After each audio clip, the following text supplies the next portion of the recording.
think we're up everywhere. All the streams. Yep. It's looking good. YouTube's live. Facebook's live. Instagram's doing things. Good to go. Truth Social up. All right, welcome everyone to the 034 Motorsport 0BS live chat. This is Nate Stewart and Javad Shadzi here in our more relaxed lounge type setting. I feel like we should be drinking some whiskey and smoking a cigar. Well, 2 cigars. We're going to answer all your hot and burning questions about all things 034 Motorsport. Certainly any automotive topics that you'd like to explore with us. All Audi, Volkswagen, and BMW topics. And frankly, anything else you'd like to know. Always like any questions about the history of the company, our philosophy. Gives us a chance to talk about what's important to us. You guys always ask great questions. We do take a zero BS approach to responding, much like how we probably are in real life. Just not as much fluff as maybe some people would like, but our goal here is to get accurate information out there for you guys and cut through a lot of the crap that's out there on the internet and out in the world. We do prioritize topical questions, so if you're asking us when something is going to be ready or update question, we may deprioritize that towards the end of the session, and that usually means we won't get to it because we have plenty of substantive topical questions we can dig into. And if you're considering hanging out, if you're considering not hanging out for the whole hour, just wanted to entice you that we have a pretty exciting little thing that we're going to announce. Oh, yeah? Maybe in about 45 minutes. It'd be exciting for me. I have no idea what we're talking about. Yeah, well, once you hear, you'll know. Okay. Yeah, it's about that rash you've been seeing. Oh, yeah. Well, No, it's doing well. Yeah. Turned a corner last weekend. Yeah. No. So stick around. But I think you'll enjoy hearing the discussion and certainly having your question answered if you ask one. So let's jump into it. This is sort of an update question, but we want to keep we want to keep the info, the market informed on this.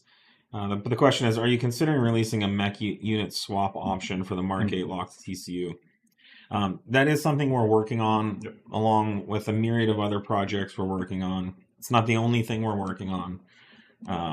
And we have been testing some different options, and it is something we would like to release once available. So yep, we're running them in our cars here. We're it's just putting some miles on it before we just sling the first thing we get our hands on into the market. But it will be released once it's gone through our thorough testing and R&D process. Someone's asking, I'm sure this has been answered somewhere, but does the 034 Stage 1 tune come with an option to turn burbles, crackles on or off for a B9 S5? B9 S5. So you can turn them on and off in the, your MMI unit, just like you would stock. If you put it in comfort, or if you go to your individual settings for your driving parameters, or driving, oh my God, what is it in that? Audi Select. Audi Drive Select. You can turn that on and off in there. We do also offer the option to do a full crackle disable file if that's not what you really want.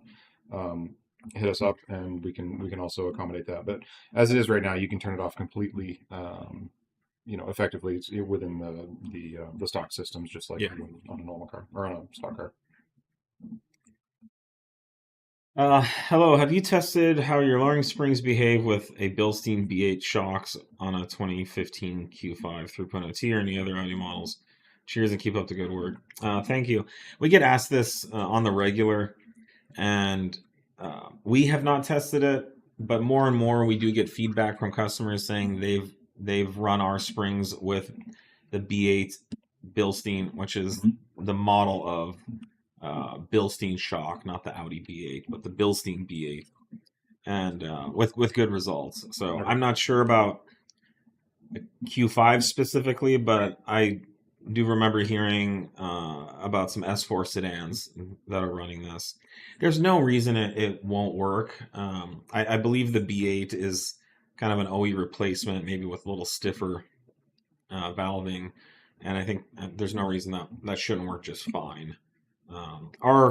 Our message is always, you don't need to upgrade the factory shock. We design the springs to work optimally with the factory dampers, which are very good. It's not to say that you couldn't upgrade to something even better, but we just want to keep the word out there. We're not saying don't upgrade, but we're saying you don't need to. That's our main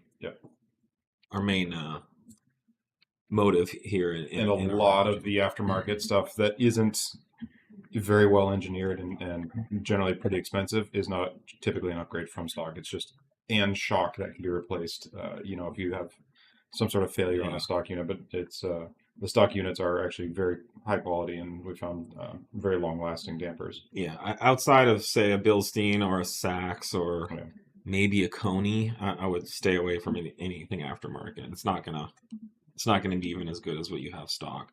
And if you have any, at minimum, you could just put new OE struts in, which in a car with higher miles can give it that more firm planted feel. Mm-hmm.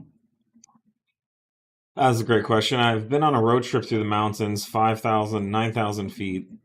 We don't know which car, but he says the car definitely feels a lot slower, like 50% down on power. Is the turbo not able to compensate for this, or is the elevation too high? So the turbo is compensating for it. You get into a point, though, again, we don't know what vehicle this is, but the turbo is operating on a pressure differential. So it can make, X amount of pressure above and beyond what the atmosphere is, basically. So as you go up in altitude, if there's not a bunch of headroom in what the turbo can provide, then yeah, it's going to drop your overall power output. Factory, that's usually less of it's less noticeable factory because they leave headroom in the turbo to accommodate for that. When it gets tuned, that headroom basically gets consumed, and the turbo's doing most everything it can typically at sea level. So as you go up, we pull down, or have to pull down those pressure ratios, or this pressure ratio. Sorry, it gets a little weird. The pressure ratio stays the same. The actual pressure inside your intake manifold, though, is reduced, and so your overall power is reduced. So it's just a function of how much air that turbo can pump and how much air there is for it to pump.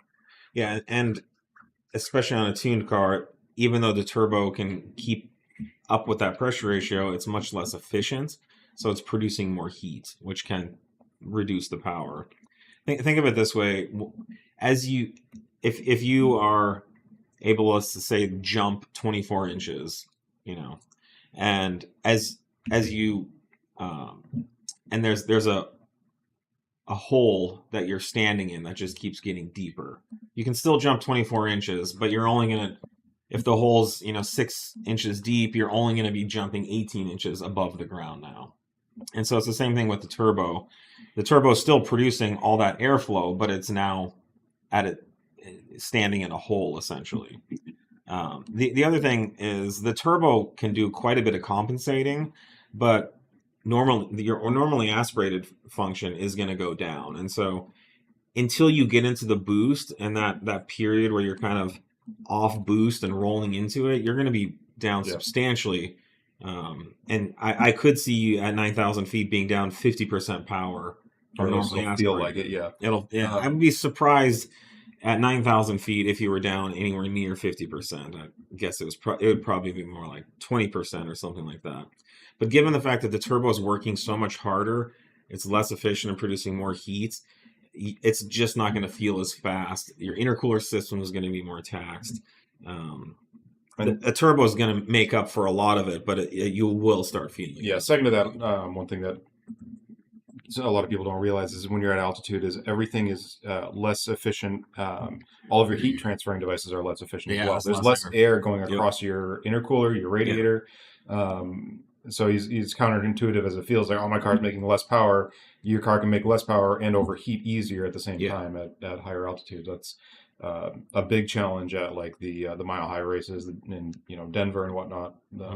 Is keeping vehicles cooled. Even normally aspirated stuff that's making less power but you also have Yeah. that much less cooling capacity for shedding it because you've got less air molecules that's ripping past your heat Yeah, exchangers. and 9,000 feet's getting up there. You're definitely, Yeah. I mean, you're gonna feel it just walking. Yeah. You know, up a flight of stairs, you're gonna feel it. Your car is gonna be feeling it too. Mhm. So elevation's a real interesting Yep. dynamic. Something I want to expand on a little bit. You touched on. You know, a lot of people are like, why does the factory leave so much room in the turbo system? And that's one of the main reasons is if the turbo is only operating really at 50% of its potential, then you could go to 12,000, 15,000 feet, and you still have a lot of turbo headroom to tap into for those type of conditions. It's also more reliable to run a turbo at 50% than at 90%. Yeah.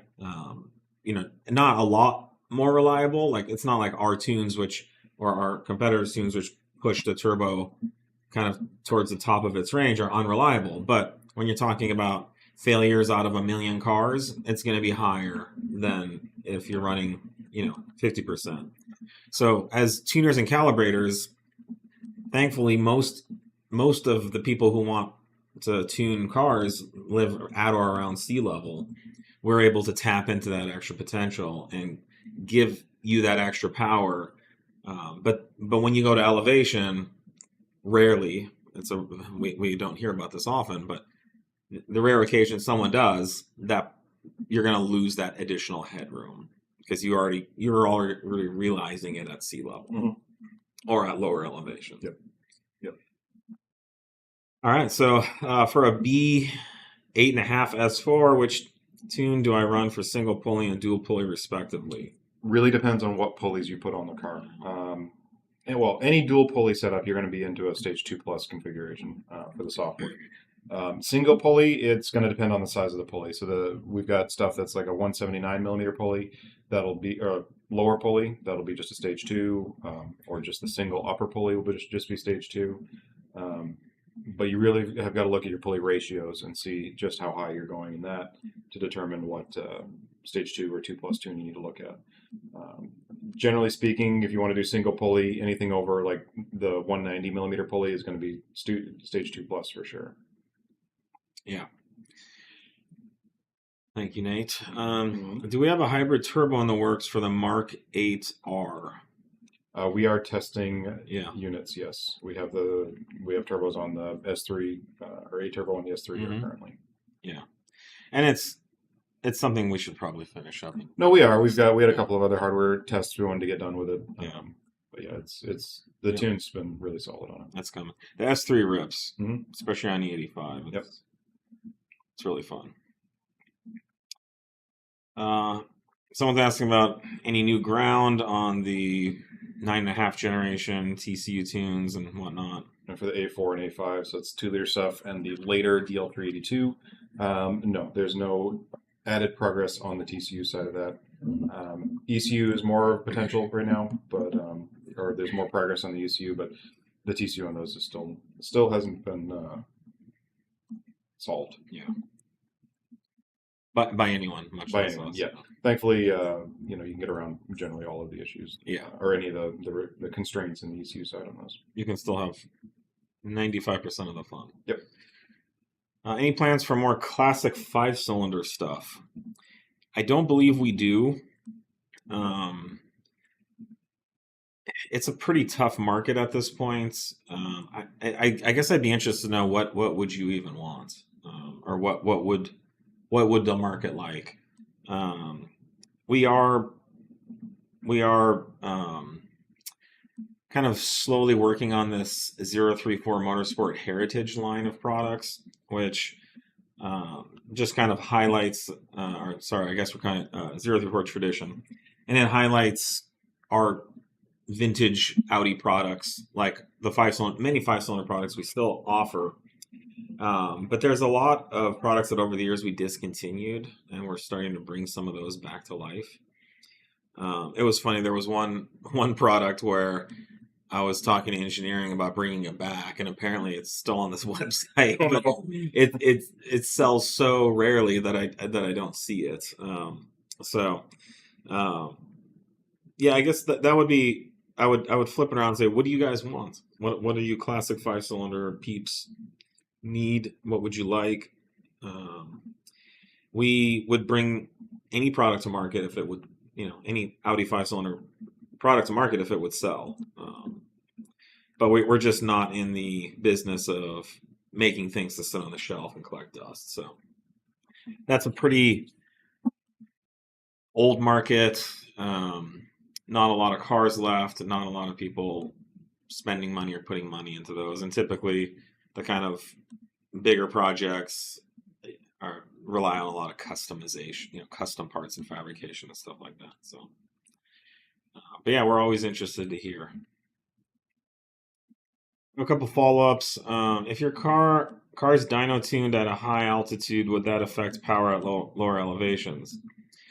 Not if it's tuned correctly. Yeah. The ECU doesn't know what the barometric pressure, doesn't really care about elevation, but it knows what the barometric pressure or the density of the air is that's coming into the engine. And as long as those maps and those scalars and adaptations are calibrated correctly, then it's the same as us tuning at sea level and you running well at high elevation. Yeah. And we also test at high elevation. We're just a couple hours from 5,000-10,000 feet Tahoe Mountain, Sierra Nevada mountains. Yeah, essentially every new calibration that we're working on, we'll get a pass up through the mountains for a day or two, so we can capture all that data as well.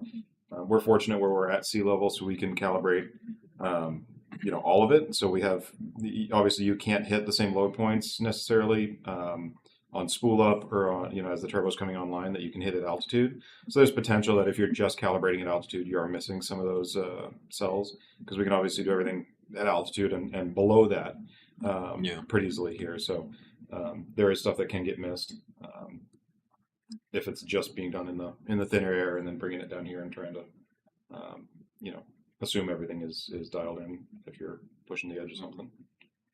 There's a comment that says, I'm at 3,500 feet of elevation. Is that safe? Of course, yeah. For our tunes, absolutely. Totally fine on our stuff. And factory stuff, of course. Yeah.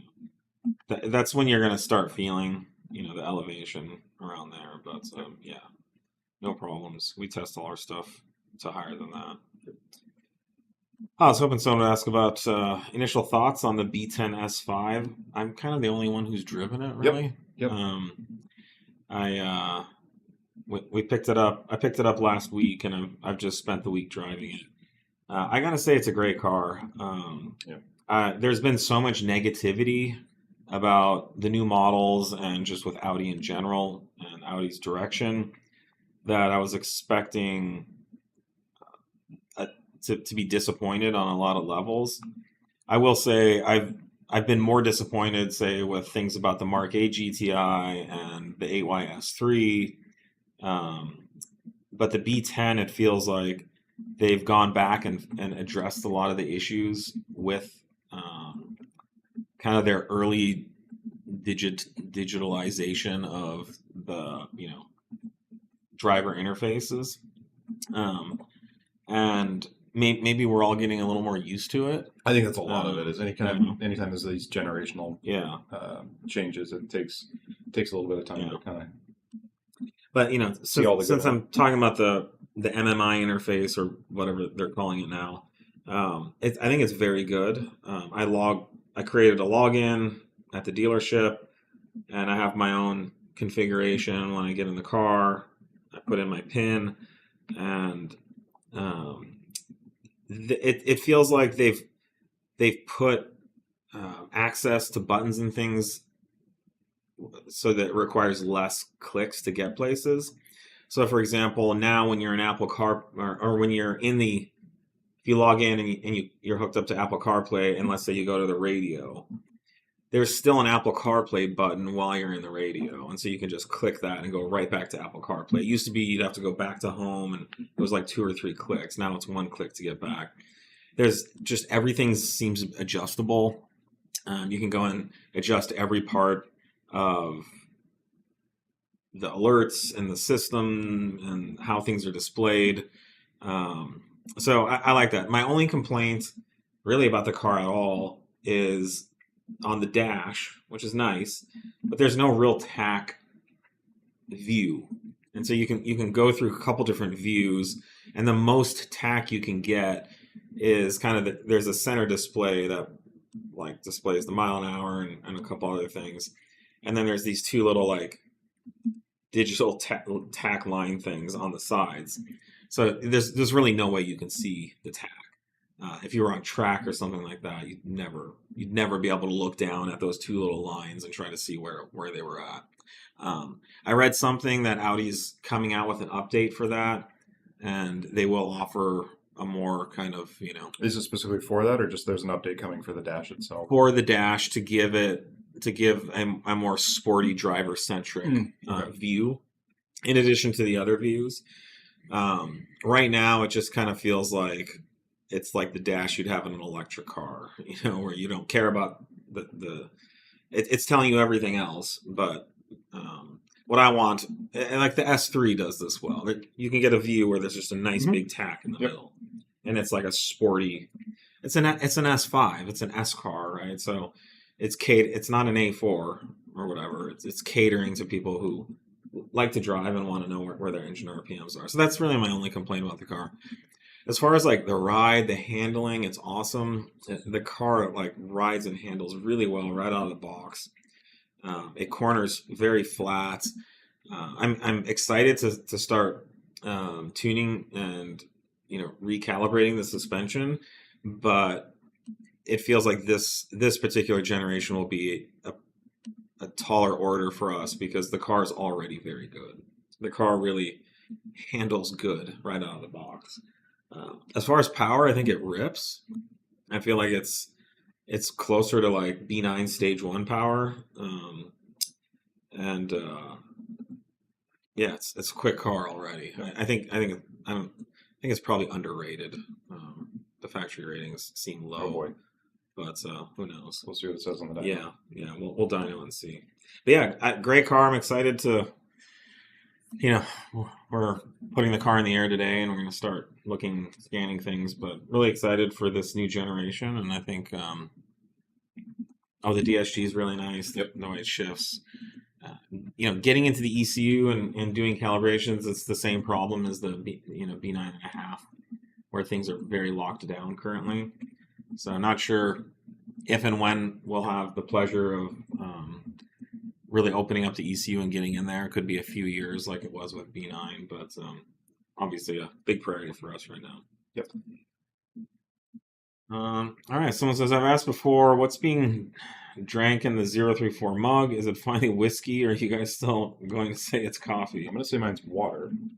Yeah, Nate's is water, and mine is just coffee with oat milk.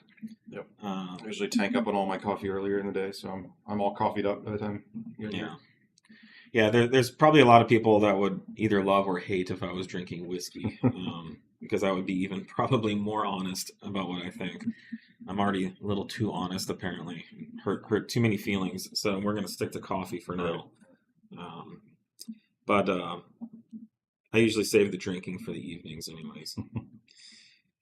With your motor mounts for any MQB car, is stiffer better, or is there a time and a place? Always a time and a place. Yeah. I mean, we have a lot of options that can go from a near factory style replacement, which we are normal density mounts, on up to like the full motorsport stuff, and there is a dramatic difference in feel and engagement with those. So yeah, it really depends what you're doing with the vehicle and what you want out of it and how you want it to feel and drive. Yeah, it's all about trade-offs. So, if you're not happy with the factory mounts, because those are way on the soft side, you can go to our street density, which will be a stiffer feeling mount. The power and the way the power hits the chassis, the control of the engine and transmission, you'll feel an improvement there, but not enough to feel a lot of NVH. If you're looking for more and more performance from your driving and you're not as concerned about NVH, then you can just keep going stiffer and stiffer. So from a performance standpoint, is stiffer better? Yes. From how your butt feels, it can be worse depending on what your butt thinks at any given moment.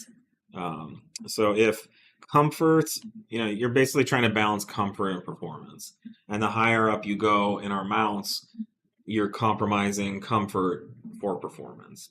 But performance in a race car, you're basically running a very stiff mount. Yeah, if there wasn't a time and a place for the mounts, we would have one mount offering that would do everything. Yeah. But it's all about compromises, as Joe said. So Mm-hmm. Suit your needs the best. It's kind of like clothing. You're balancing between how it looks and how it feels, and it's up to you. If you want to be super avant-garde and you want to like glue your shirt to your nipples, you can. There's all kinds of stuff you can wear, but for most people on day in day out, they're going to go more towards comfort. Our Headstuds required for B9 RS5 Stage 3. Mm-hmm. Do we require it? Yep. Yeah. Yeah. Let me confirm. I don't think so. We Yeah, require it on the B9 S4, but I think. Let me check, see what we did. It's definitely something we recommend. Strongly recommend them on all those. Yeah, if you're running our high output files, Mm-hmm. If you're running the standard output, I believe we recommend it, but we haven't found it to be necessary at the lower boost levels. But we do start seeing the need for it at the higher boost levels because the factory head bolts will stretch under the increased combustion pressures that are produced by the higher boost levels. If you're diving into stage 3 and you want to create a solid, reliable car, strongly recommend going straight to our M11 Headstuds. That's going to give you a very bulletproof stage 3 setup, regardless of whether you're on, standard output or high output. Yeah. No, I misspoke. We do recommend it for both B9 and RS5. Yeah. Or B9 S4 and RS5. Yeah. We certainly haven't seen 100% failure rate. No. The good news is when it fails, it's not catastrophic or anything. You just start pressurizing your coolant system. And as long as you kind of back off and drive mellow, you can get the car to your garage or your shop to get it fixed. And we do have the Headstuds to do it. Mm-hmm. Early on, we were running M10 studs. We found that M11 studs give that additional clamping force that really addresses the issue once and for all. Yep. I used to be on APR, and ever since I made the switch to 034 tuning, I've never been happier. Awesome. Wonderful. I mean, I'm not sure what platform you're coming from, but well, that's a true testament to to our hear product, yeah. that it makes you not only faster, but happier. Yeah, wonderful to hear. Thank you. Can you run the B10 turbo on the B9, or is it the same turbo? We're not sure yet. No, I wouldn't. I don't think because it's they've got different control strategies around a turbo. Yeah. There's different. Yeah, it's a whole different. Yeah, it's possible at some point we could. There might be some. Yeah, there might be something that'll get cross compatible in there. Yeah, the setups are very similar, but they are different. The B10 turbo actually sits at a little angle, which is nice because it allows the turbo inlet to be straighter and less of a 90-degree bend. And it does have variable geometry built in. So from a driving impression, I feel like the turbo on the B10 produces boost sooner and is very responsive thanks to that.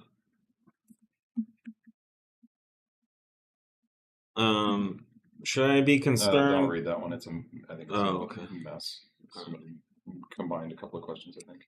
Best option for S3 for more sound, 034 Stage 1 ECU and TCU tune, run 91, just cat back, res delete, downpipe without breaking the bank and avoiding or causing codes. Definitely we would recommend starting with our ResX products. And then going Stage 2 with a racing downpipe is going to definitely make things louder as well. Our goal with ResX is to give you that increased exhaust sound and better exhaust note without having to spend $2,000 or $3,000 on a full exhaust. Yep. And it's completely reversible. Typically, under $500. Yeah. For a ResX. I think for it's a quick install. For the S3, it's even less. 3-liter B9.5 S4. After going stage 2 TCU, I noticed when slowing down, the gearbox tends to skip a gear sometimes while downshifting. Is that normal? Can you explain why this happens? I mean, it's going to depend how rapidly you're downshifting and what what RPM range you're at. I mean, if you're hauling down on the brakes and it's a pretty low RPM, then yeah, it very easily can skip 2 gears to get it into the right RPM for the next gear. So without knowing more details, we'd have to qualify that a little more. But yeah, it sounds like it's a I could certainly see it doing that in a very normal situation if that's what you're asking. Yes, we give it more authority to go up and down gears more quickly.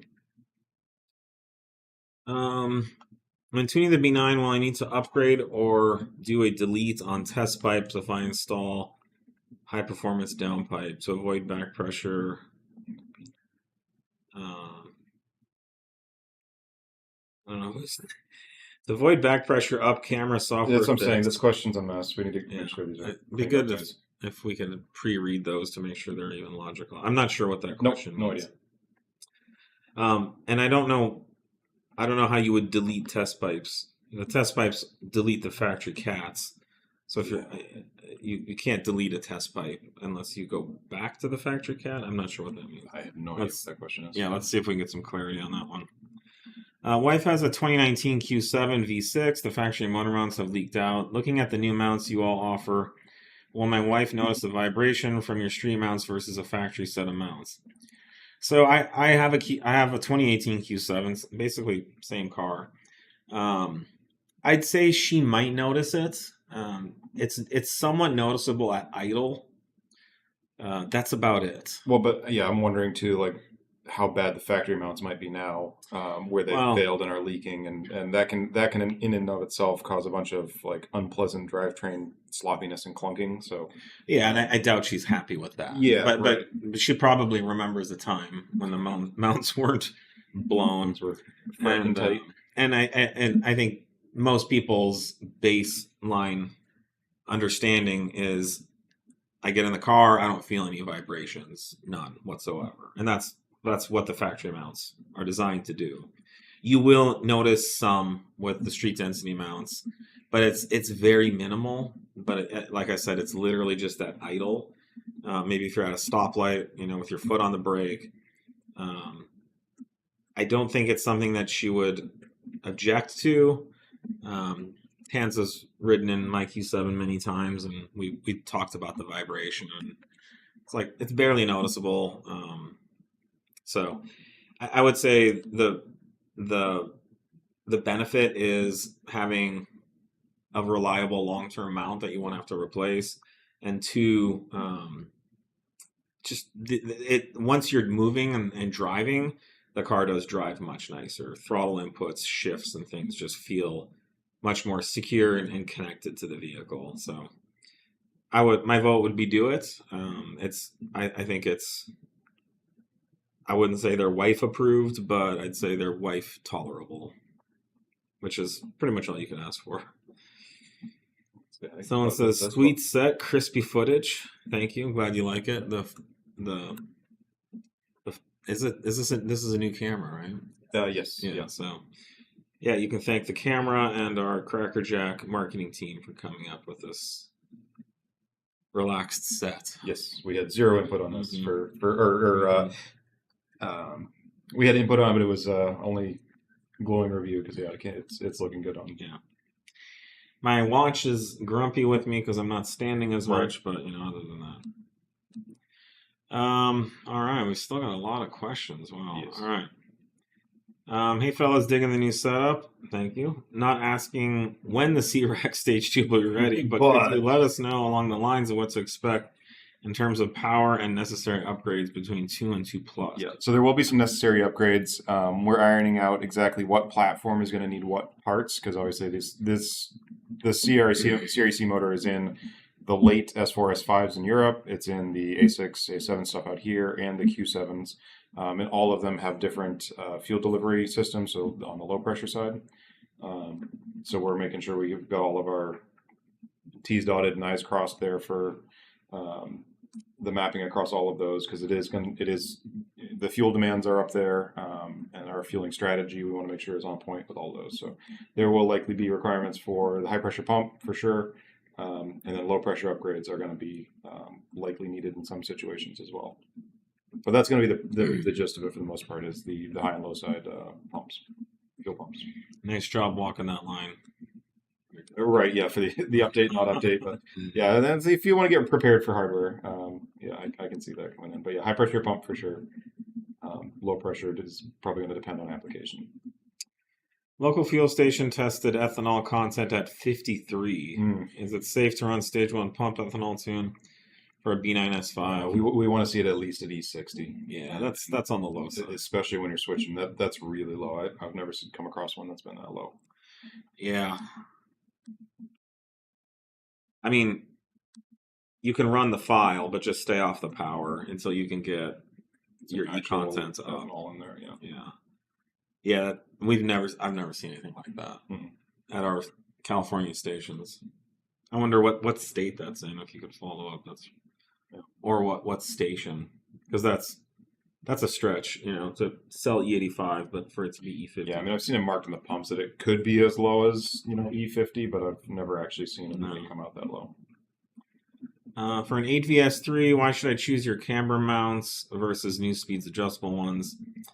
Well, the number one reason we went the fixed camber or fixed alignment route is because we can keep a rubber strut mount involved, which really makes it for a much quieter, lower NVH driving experience. Virtually all the adjustable camber plates on the market will start rattling and making noise, like quite a bit of noise at some point, which is fine for a race car, certainly fine if you don't care, but I've pretty much never come across a street car customer who likes to hear rattling from their front suspension. And because these adjustable camber plates have a monoball rose joint type spherical, which the strut shaft goes through, those almost instantly loosen up and start to rattle. They still function just fine, but you won't necessarily have actual slop. But if you just have a thousandth of an inch gap there, it's just going to start rattling and making noise. So we offer our camber mounts, we offer a caster mount, and we offer a camster that gives you both camber and caster fixed. No need to adjust. Just install, align the car, and go. And the alignment is just to get your car back to normal alignment, which you have to do anytime you take the suspension apart. Our mounts are also fully rebuildable, and I'm pretty sure if you ever contact us and want us to warranty it, we will, because I think the number of failures we've had are basically zero. So it's a quality product. We've sold so many of those, tens of thousands. Very great product. So I strongly recommend going that route. And also keep in mind, we set the camber and caster to kind of the practical limits anyways. You're not really going to gain any better alignment out of the adjustable units. It's just going to make it harder to arrive at the optimal point that we make our mounts to anyways. Do you have support for tunes on the 2025 B9.5 S5? And if not, is there a plan for one? I think you'd have to email us. Yeah, you got to hit us up. It depends on the controller in there. Generally, we have a lot of coverage on those. Some of the very latest models, they did change some of the security implementations, which is not supported yet. In most cases, on the 2025s, you're going to have a secured gateway at the very least that will talk you through getting around. But yeah, contact us. We'll let you know more with more specific information. All right. Let's just do this one real quick. In Europe, if I have 95H and 98 plus H, do I have to switch the stage 1 setup every time depending on the fuel? I assume in Europe 95H is 91 and 98H is equivalent to 93 in the US. Yeah, that would be accurate. Yeah. We list all this information on the page of the tune that you have. so you can go read what we have there as well. But yes, you will want to switch tunes, unless you're always just running 98. You know. Yep. But if you're gonna switch, you need to switch. Yeah, or you know, flash the 91 file and you can run either if you're bouncing between them all the time. I want to take a trip with my Mk8 through Death Valley. I'm on your Stage 293 tune for the Mk8 GTI running full bolt-ons. Do you think I will be okay to do that trip? I believe so. Yeah, I mean, we've literally driven the GTI through Death Valley. Yeah, I think with no issues. I wouldn't just go like start beating on the car in the middle of Death Valley unless you have. There's a lot of reasons for that. Just a tow, yeah, a towing, backup plan. But yeah, no, if you're just driving through and you want to get on it and pass someone, or we don't think that there'll be any problem with that. Nope. Yeah. Just know that it's probably not the place to like be a hero in Death Valley unless you have a backup plan. Yeah, generally with any vehicle, stock, modified or otherwise, some mechanical sympathy and knowing your surroundings and the consequences are. Yeah. It's a good way to. Given Death Valley is the hottest place on Earth, just imagine going to the coldest place on Earth. Similar. Hottest place on Earth, you can get into the one of the lowest land places on Earth. Yeah. So everything combines to make it kind of a very unique place to. But your turbo should be very happy at the bottom. Yeah, your turbo's going to be loving it as well. Aside from the air temps potentially when you're out there. Mm-hmm. Go at night. Mm-hmm. Well, adding a ported blower and 034 cams max out my fuel system on 93 octane tune. Given all the extra airflow, what about adding ported heads? Obviously for a B8. Yeah, B8 in specific. No, your fuel system can maintain that. I would say, at the very least, a high pressure pump piston upgrade would be in order. But especially on gas. But especially on gasoline, you'll be fine. Yeah, we're running obviously 20 to 30% more fuel flow through it with the ethanol files already. So you're not getting that much more air with the ported blower and cams.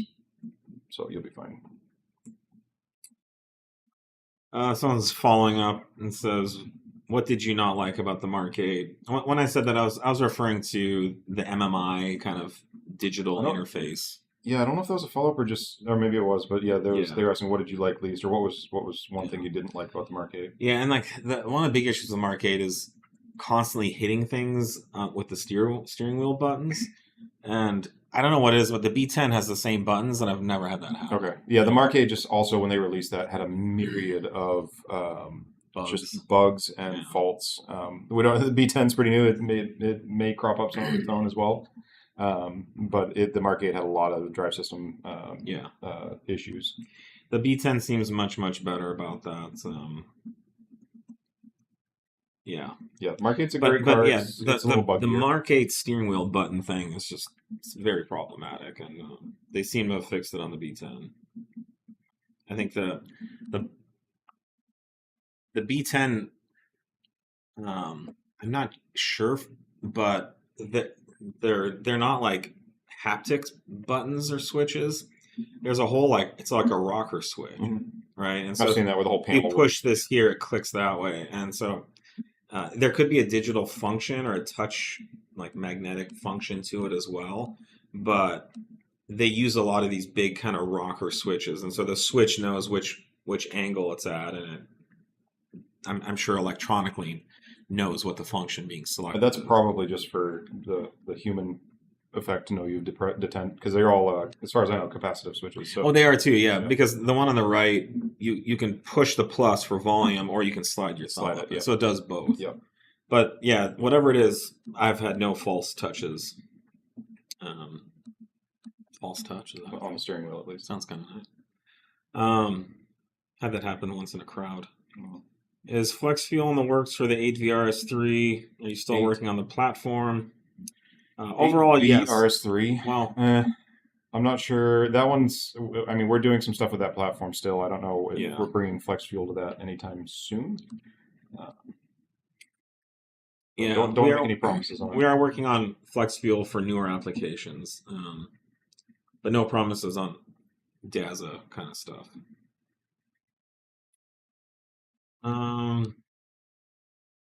We did number 4. How does the new DSG feel on the B10 S5? I already talked about that one. I mean, honestly, it feels nice, but if you told me it was a ZF8, I wouldn't know. I wouldn't be able to tell. The ZF8 is also very good. I think the benefits of the DSG will definitely start showing up once we can calibrate it and tune it. Then we can make it really, really snappy.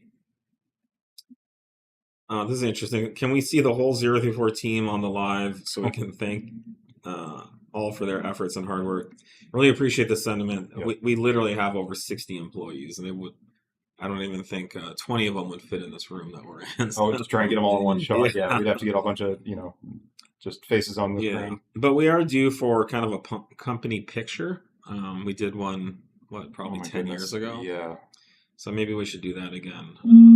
We also have more remote employees. Yeah, it's gonna be hard to rally everyone together for from around the world at this point. New post-COVID world, we have maybe 10% of the companies remote, like fully remote. Yeah. Yeah. So. All right. So. All right. I think we're time for our announcements. No, I see the announcement now. So. We get asked a lot on the live about B9 piston failures. It's the thing, as we always talk about. There's B9 piston failures on factory vehicles. This is confirmed by any dealership. If you speak to any Audi dealership, they are warrantying and replacing motors on the regular. This is confirmed by failures you see online on our calibration as well as every other calibration. Some companies are better at hiding it than we are, and we sell so many tunes, so many calibrations that if you just do the basic numbers game, there's going to be a lot more instances of engines failing on 034 tunes, just simply like in some cases we're selling 1,000 times as many tunes as one of our other competitors who's attacking us for having bad tunes. Yeah, and we've never done the NDA game or something. If there's ever been a customer issue like that, we've never silenced anyone or paid anybody off to be quiet. No, we don't do that. We do engage with any customers that have had problems. Absolutely, and we do our best. But for a while now, we've been seeing these failures, which essentially are cracked pistons. Pistons are cracking and failing. In some cases, pistons are literally breaking in half. If the driver doesn't notice right away and they keep driving, then what happens is you get basically combustion gases, flame cutting through the opening and just melting the piston and creating a catastrophic failure. And if they keep driving, eventually the piston and rod come apart and, could window the block. It doesn't get better on its own. Yeah, that's very rare. But most cases we see someone, complains about a misfire, boroscope, and there's a cracked piston, and that's basically what the dealerships are doing on factory engines. So what we have done is we've taken an engineering approach here.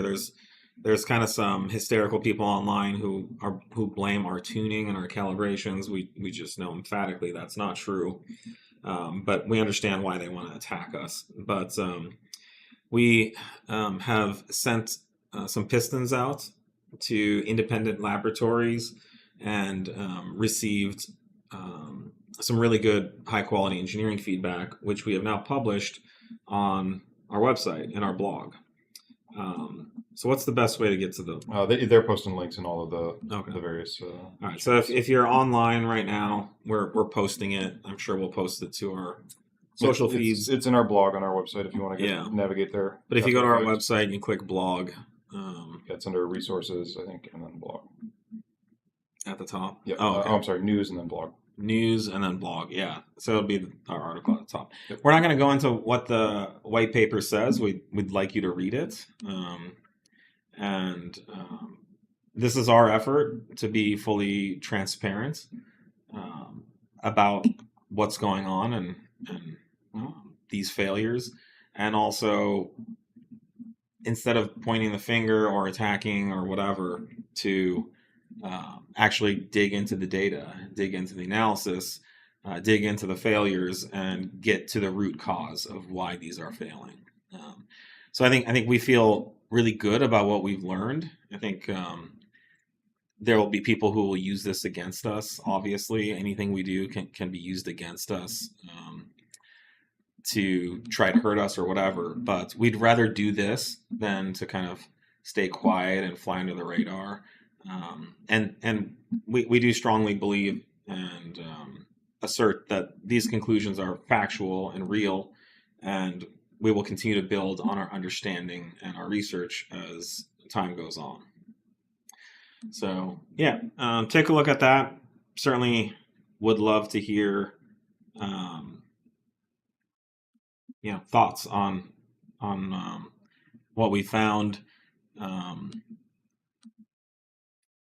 I think this is a great step forward for the B9 community to get past these issues, to develop a deeper understanding of what's failing, why it's failing, and what to do about it. All right. We can tackle a few more questions. Yep, a little bit of time. Okay. How hard is it to upgrade the high pressure fuel pump on a B8.5 as a first timer? There's a couple of gotchas in there. It's not hard. That you have to be careful with some seals. There's a couple of pretty critical seals on the piston interface that you want to make sure you're not damaging, or that they don't get like curled when you put the new piston in. That is what's keeping the fuel basically out of your crankcase. So those are pretty critical. But other than that, it's pretty basic work. It's literally like two bolts holding down the pump, and it's your fuel lines connected to it. It all kind of comes out as one assembly without a lot of other disassembly. Depending on what intake you've got, you might have to take the intake out first.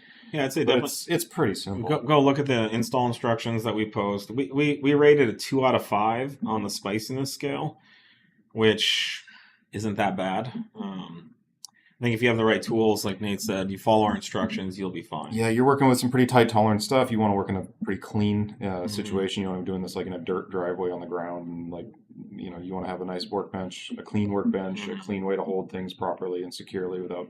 Yeah, I'd recommend getting like, don't tell your wife, but like a cookie sheet that's been cleaned. Sure. And use that as your clean space. You want a secure way to hold the pump. That's one of the bigger challenges is holding the pump without damaging the pump. So just being gentle with some vice jaws, or however you're physically locating the pump. Don't crank it down and like oval the body or anything like that. But there's with some basic tools you can do it pretty easily, and it's a quick job. Once you've done it once, you can do it in 10-15 minutes tops. 2018 SQ5 just went stage 2 transmission flash. The shifts seem much harder even for normal driving. Is this normal? What would be the next parts for better steering performance, full mount upgrades, rear inserts? Much harder even for normal. There shouldn't be hard shifts. There should be quick shifts. So I'm not sure. I guess what we're seeing there. Is this normal? The next part's good. Yeah, if you're talking fast, crispy shifts, right, that's fine. If you're talking about hard, it could indicate a problem with a motor mounts or something like that. Yeah, you reach out to us if you want. We can certainly try and get some more data on it. That stuff like that is actually really, really hard to diagnose because it's a perceptual thing. It's not generally something we will see in the logs. It's going to be, it kind of is this interaction with the physical world that we need to sort of suss out what's causing it and under what situations, and try and determine if it's calibration or hard part related. So we can certainly try and isolate it. As far as improving steering, I don't know what wheel and tire package you're running, but some of the factory SQ5s can have pretty big sidewalls. So like our 20x10s with like a 295 or 285 series tire is going to give you really nice steering response and grip. Definitely our sway bars front and rear will transform your steering, and then our camber arms, so you can dial in a little bit of camber. That will really also improve your steering turn in and responsiveness. And then any and all of the inserts that you'd like to do will just help the car feel more planted. And then our springs. If you're on air ride, you can lower using our links. But yeah, our marketing director Nick's SQ5 is like, it has all that stuff, and it's like on rails. It's shocking how good the car handles. Yep. Yeah, you're really not missing being in a sedan at that point from a handling perspective. Is it normal for idle to be high around 900 RPM in drive mode during very hot day on a B9.5 S4? So if it's a very hot day, again, this is all relative, but I mean, if you're to the point where like you've got your second stage fans are running and whatnot, yeah, it'll bump up the idle because that's all based on the alternator load, programming and it's trying to keep the alternator at a certain speed to maintain system voltage is likely what's going on there in your situation. So yeah, I wouldn't call it abnormal on a really hot day with your AC on, your fans cranking, and yeah, it's just keeping the battery alive. Any downside with running the S34 with super duper inlet on a bone stock B9.5 S4? Nope. I mean, no, except you're really not going to gain the benefits in the power department. You'll get the sound department. You'll get the sound, but the factory ECU will keep the power at stock levels until you run a calibration. Yep. Then the inlet and intake and all those parts will support the higher airflow of the tune, asking for more power. Yep. For Stage 3 Plus on B9 on data logging, would you recommend a third gear pull or simple everyday driving? That's going to depend on what we're trying to isolate. If it's a tuning, like a health check, generally we will want a clean third gear pull, and then in addition to some light driving before and after is totally fine. But yeah, if you want us to kind of determine some basic system health stuff, a nice clean third gear pull will get us a long way there. Mm-hmm. So follow up on the ethanol question earlier. The location is the Valero station in southern Arizona. Okay. I would try a different gas station if they have propels out there. We found those to be very good, but California is a pretty strict place to operate when it comes to fuel. So it could be that in Arizona, there's less. I don't know for sure, but it's all probably depends on whatever distributor. So I would try a different gas, like a different brand station, or maybe even a different station. I don't know how it is there. Here, it's a lot of like the propel will be attached to a different station. Like it propels its own entity. Yeah. There's other E85 providers that will kind of attach to like other Chevrons or Valeros, and they're kind of distributing their own fuel blends. So yeah, like the Andrade. Yeah, so it just might be more up to what the distributor is, and I don't know. The other also, have you tested it multiple times? Is that consistently at that level, or is this just a freak thing? Yeah, there's a independent gas station near here that sells like an aftermarket E85 product. It's for like every time I've filled up there, it's like E80 to E85. Yep. But some of these places, like apparently this place that you went to, is more like it's just for flex fuel cars, so it doesn't matter. It could be E45, it could be E60, but it's giving you some E benefit. So finding somewhere that sells like a racing performance E85, or a place that caters to like racing, and like this place, this gas station sells 100 octane from the pump. It's a really cool spot. So if you have a place like that around, it could be a good bet. Yep. All right, should we tackle one more question? Someone's asked about B9.5 and B9 crackle sounds. You want to tackle that real quick now? They sound different. I'm not sure on this one. It's two different vehicles they're comparing, so I'm not quite sure. There are some variances in the stock calibration, but they're pretty darn similar, so I would have to look into that and see exactly what they're comparing. Can I run ethanol on B9 S4 and stage 1, 2 without upgrading pump, piston, and injectors? We have stage 1 and stage 2 stock fueling system ethanol files. Yes. Yeah. Then we have 1+ files that'll get you more of the benefit from the ethanol. Mm-hmm. Yeah. A lot of it now. Can I run stage 1 ECU 91 tune and fill my tank with 93? Any benefits safety wise? Yeah, you can always run a higher octane. It's not a bad way to go. It's gonna basically run the perfect 91 tune on your car. You're gonna get all the timing that 91 has to offer with minimal to no corrections. timing corrections of any kind.